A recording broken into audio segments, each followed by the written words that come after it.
Ah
2024ஆம் ஆண்டு இறுதி மணி நேரத்திலே நற்கருணை பிரசன்னத்தினூடாக எல்லாம் வல்ல இறைவன் தன்னுடைய பிரசன்னத்தை இந்த நற்கருணையின் மூலம் நமக்கு விட்டு சென்றிருக்கின்றார். எனவே இந்த அளவு கடந்த எல்லையற்ற இரக்கமுள்ள எங்களை இந்த ஆண்டு முழுவதும் பாதுகாத்து பல்வேறு வழிகளிலே எங்களோடு கூடவிருந்து எங்களை வழிநடத்தி எங்களுக்கு வேண்டிய அனைத்து இறை நலன்களையும் வரங்களையும் அள்ளி கொடுத்து எங்களை பாதுகாத்து இன்று வரை இந்த மணி நேரத்தில் வரை எங்களை வழிநடத்திய எல்லாம் இறைவனுடைய பிரசன்னத்திலே நாங்கள் வீற்றிருக்கின்றோம். இன்றைய இந்த நற்கருணை வழிபாடானது மன்னிப்பு வழிபாடாகவும் புகழ்ச்சி வழிபாடாகவும் நன்றி வழிபாடாகவும் நாங்கள் இந்த அரை மணி நேரத்தை செலவழிக்க அழைக்கப்பட்டிருக்கின்றோம். எனவே ஆண்டவர் இரக்கமுள்ளவர். யார் யாருக்கெல்லாம் ஆண்டவருடைய இரக்கம் தேவைப்படுகின்றதோ அவர் முழுமையாக தன்னுடைய இரக்கத்தை அவர் கொடுக்கின்றார். அந்த இரக்கத்தை கொடுப்பதோடு அவர் அவர்களுடைய பாவங்களை மன்னிக்கின்றார். நாங்கள் பாவிகளாகவும் பலவீனர்களாகவும் இருந்த வேளைகளிலே அவர் எங்களுடைய பாவங்கள் அனைத்தையும் மன்னித்து மீண்டும் ஒரு அன்பின் உறவிலே எங்களை அழைத்து வந்த நன்மைத்தனத்திற்காக இந்த வேளையிலே நாங்கள் எங்களுடைய கண்களை மூடி ஒரு மணி நேரம் ஒரு சிறு வினாடி ஆண்டவரை எங்களுடைய ஆன்மீக கண்களினால் உற்று நோக்குவோம். இரக்கமுள்ள இறைவன், எங்களோடு வசிக்கின்ற எங்களுடைய சுவாசத்தின் மூலம் எங்களுக்கு உயிரை கொடுத்த இறைவன் இந்த வேளையிலே எங்களுடைய பாவங்களை மன்னிப்பதற்காக காத்திருக்கின்றார். எனவே அந்த சிந்தனையோடு நாங்கள் இந்த பாடலிலே பங்கு பெற்றுவோம்.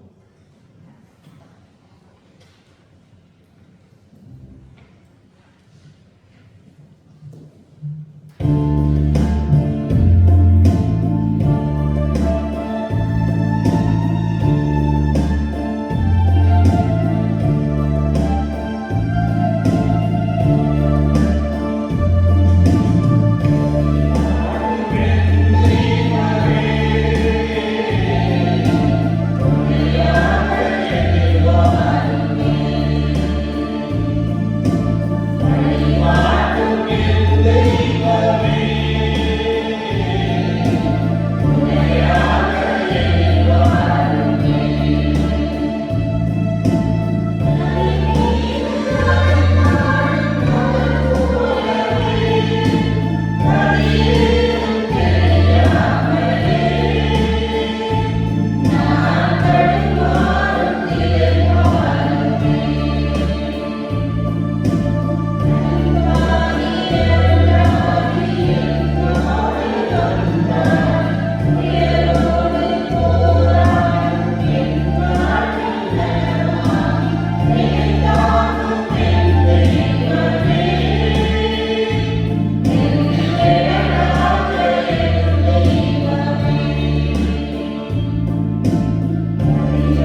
லூக்கா எழுதிய செய்தியிலிருந்து வாசகம்.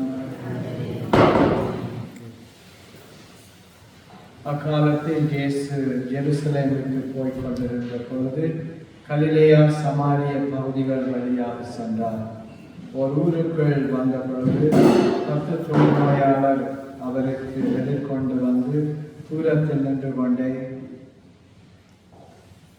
இயேசுவே எங்களுக்கு இரங்கும் என்று உரக்க கூறி குரல் எழுப்பி வேண்டினார்கள். அவர் அவர்களை பார்த்து, நீங்கள் போய் உங்களை குருக்களிடம் காண்பீங்கள் என்றார். அவ்வாறே அவர்கள் புறப்பட்டு போகும் பொழுது அவர்கள் நோய் நீங்கிற்று. அவர்கள் ஒருவர் தாம் பிணி தீர்ந்திருப்பதை கண்டு உரத்த குரலில் கடவுளை போற்றி புகழ்ந்து கொண்டே இயேசுவிடம் திரும்பி வந்தார்.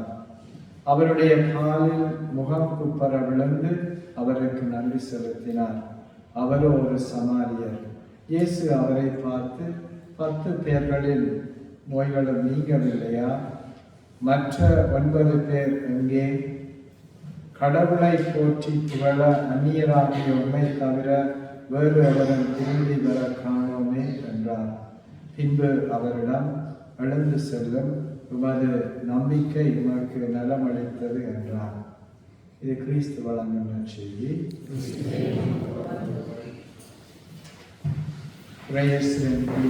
சகோதரர்களே, இறைமக்களாகிய எங்களுக்கு இறைவன் கொடுக்கின்ற வாழ்வு, நம்பிக்கை, விசுவாசம், அன்பு, இவை அனைத்தும் நாங்கள் ஒரு கொடையாகத்தான் நாங்கள் காண வேண்டும். என்னென்று சொன்னால், ஆண்டவர் எனக்கு கொடுக்கணும், அதை நான் பெற்றுக்கொள்ளணும் என்று கடவுளுக்கு நியதி இல்லை. மாறாக நாங்கள் ஆண்டவரிடம் பெற்றுக்கொள்ளுகின்ற அனைத்தும் அவருடைய தாராள குணம், அவருடைய அன்பின் மிகுதி, அவருடைய பேரன்பின் அடையாளமாகத்தான் எங்களுக்கு கொடுக்கப்படுகின்றது, நிறைவாக கொடுக்கப்படுகின்றது.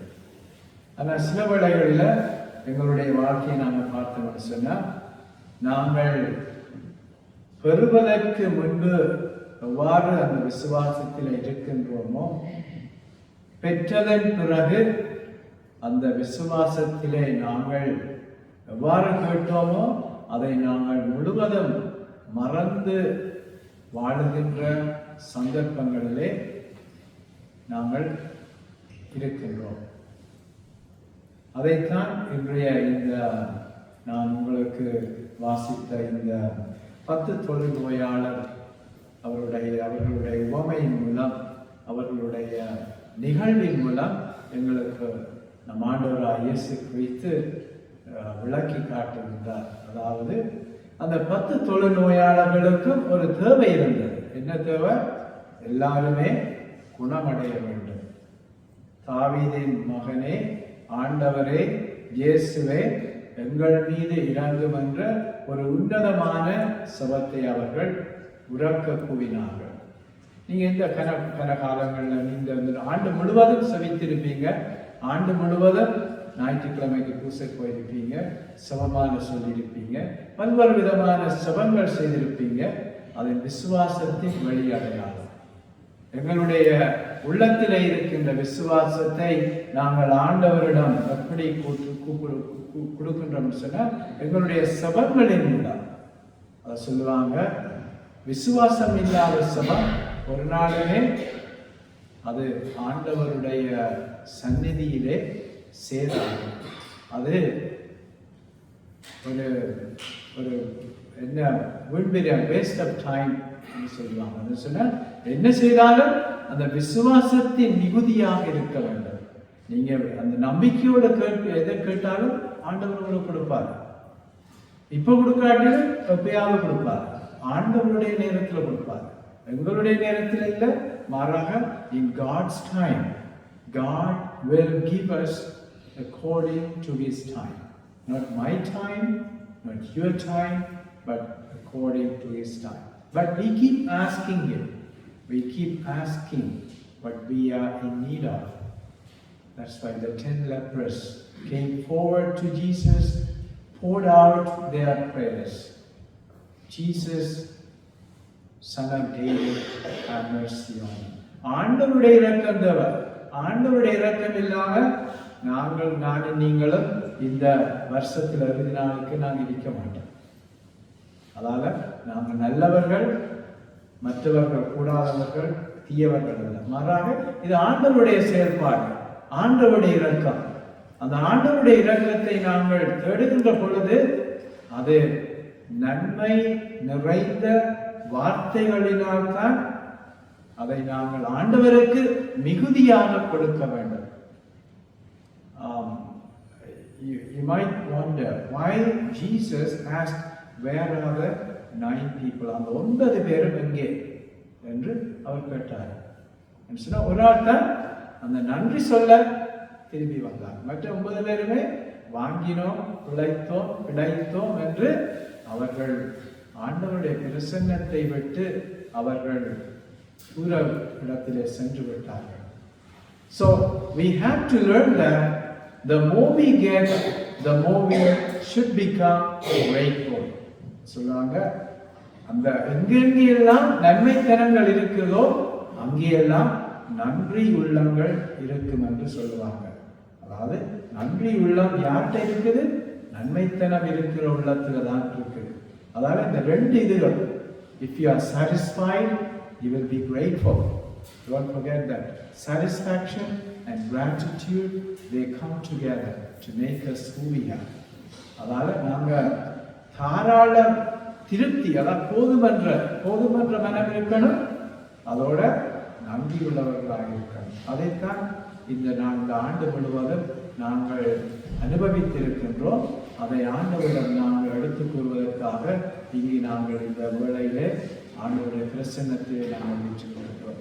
எனவே கிறிஸ்துவிலே பிரியமான சகோதர சகோதரிகளே, ஒவ்வொரு கணமும், ஒவ்வொரு செயல்பாடும், ஒவ்வொரு அருள் வரங்களும் ஆண்டவருடைய தாராள உள்ளத்தினாலும் அவருடைய தாராள குணத்தினாலும் உங்களுக்கு கிடைக்க பெற்றிருக்கின்றது.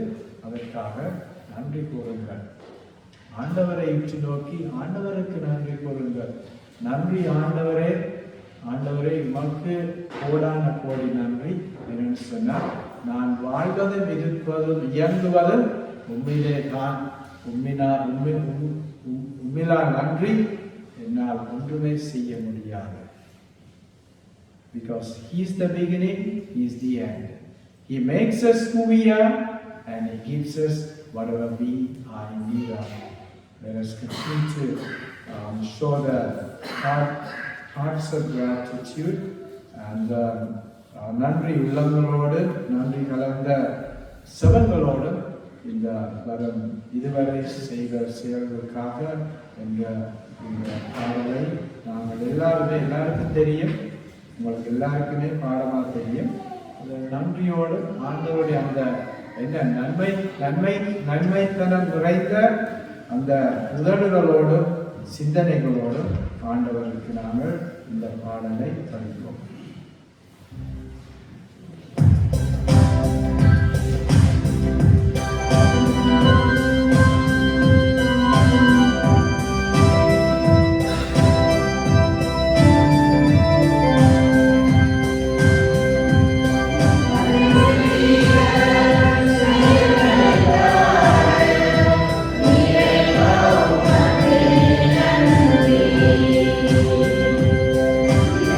Amen.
மூலம் எங்களோடு உறவாடி 2024 ஆண்டு முழுவதையும் கொடுத்து எங்களை ஆசீர்வதித்தவர் அந்த இறைவன் இந்த ஆண்டினுடைய இறுதி நாளிலே, இறுதி நேரத்திலே என்னுடைய ஆசீர்வாதங்களை எங்கள் மீது வெளியிருக்கின்றார். எனவே அதற்காக நாங்கள் ஆயத்தம் செய்வோம்.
அவர்களுக்கு கொடுத்தருளினே.